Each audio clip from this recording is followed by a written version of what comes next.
एक गांव के ऊपर एक ऊंची पहाड़ी पर एक पुरानी हवेली थी। उसकी दीवारें जो कभी चमकदार हुआ करती थीं, अब फीकी और टूटी हुई थीं। खिड़कियां अंधेरी थीं, मानो खाली आंखें दुनिया को घूर रही हों। गांव वाले हवेली के किस्से सुनाते थे। वे रात में अजीब आवाजों की बातें करते थे। कुछ लोग उसकी दीवारों के भीतर टिमटिमाती रोशनी देखने का दावा करते थे। ज्यादातर लोग मानते थे कि यह एक बेचैन आत्मा का घर था। वे उसे रघु कहते थे। हवेली सालों से खाली पड़ी थी। कोई भी उसके पास जाने की हिम्मत नहीं करता था। गांव वालों का मानना था कि रघु वहां फंस गया है। वे कहते थे कि वह हॉल में घूमता रहता है, बहुत समय पहले खोए हुए अपने प्यार का शोक मनाता हुआ।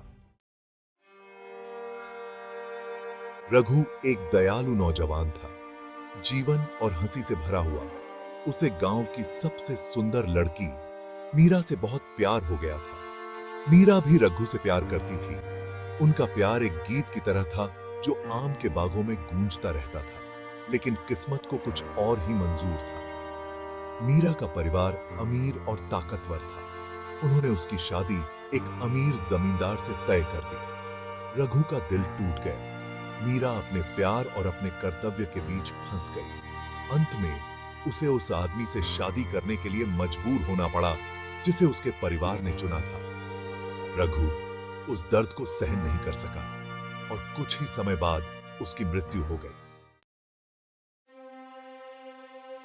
गांव वालों का मानना था कि रघु की आत्मा को शांति नहीं मिल सकी। टूटे हुए दिल के साथ उसकी मृत्यु हो गई थी। वह हवेली में ही रहा, अपने खोए हुए प्यार की यादों से बंधा हुआ।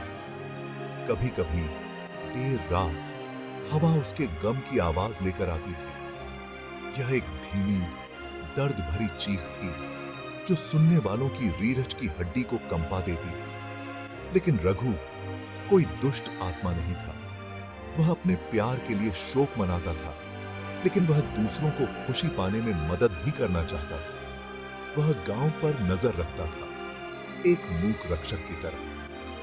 वह गांव पर नजर रखता थी। एक दिन एक युवा जोड़ा गांव में आया। उनके नाम रिया और अमन थे। वे उस जगह की सुंदरता पर मोहित हो गए, लेकिन वे अपनी समस्याओं से भी भाग रहे थे। अमन का परिवार रिया को पसंद नहीं करता था। उन्होंने उसे उससे मिलने से मना किया था। वे उस पुरानी हवेली में ठोकर मारकर पहुंचे। यह उन्हें छिपने के लिए एकदम सही जगह लगी। उन्हें क्या पता था कि वे रघु के क्षेत्र में कदम रख रहे हैं। पहले तो रिया और अमन डरे हुए थे। उन्होंने भूत की कहानियां सुनी थी, लेकिन उन्हें जल्द ही एहसास हो गया कि उन्हें रघु से डरने की कोई जरूरत नहीं है। वह एक सौम्य उपस्थिति थी। वह उन पर नजर रखता था। उसका भूतिया रूप हवा में केवल एक हल्की सी चमक के रूप में दिखाई देता था। रघु उनके प्यार को समझता था। वह उनका दर्द जानता था। उसने उनकी मदद करने का फैसला किया। एक रात जब वे सो रहे थे, तो उसने उनके सपनों में फुसफुसाया। उसने उन्हें बताया कि कैसे अमन के परिवार को मनाना है। उसने उनसे कहा कि वे मजबूत रहें और अपने प्यार को कभी न छोड़ें। रिया और अमन ने रघु की सलाह मानी। उन्होंने अपने परिवारों का सामना करने की हिम्मत जुटाई। उन्होंने उन्हें अपने प्यार को स्वीकार करने के लिए मना लिया। वे रघु को धन्यवाद देने के लिए हवेली लौट आए, लेकिन वह जा चुका था। हवेली एक बार फिर खाली थी, लेकिन गांव वालों ने फुसफुसाते हुए कहा कि रघु को आखिरकार शांति मिल गई है।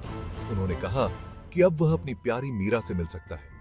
और इस तरह रघु उस प्यार में डूबे भूत की कहानी जारी रही। वह इस बात की याद दिलाता रहा कि मृत्यु में भी प्यार कभी नहीं मरता। यह जीवित रहता है, उन लोगों के लिए आशा की किरण बनकर जो विश्वास करने की हिम्मत करते हैं।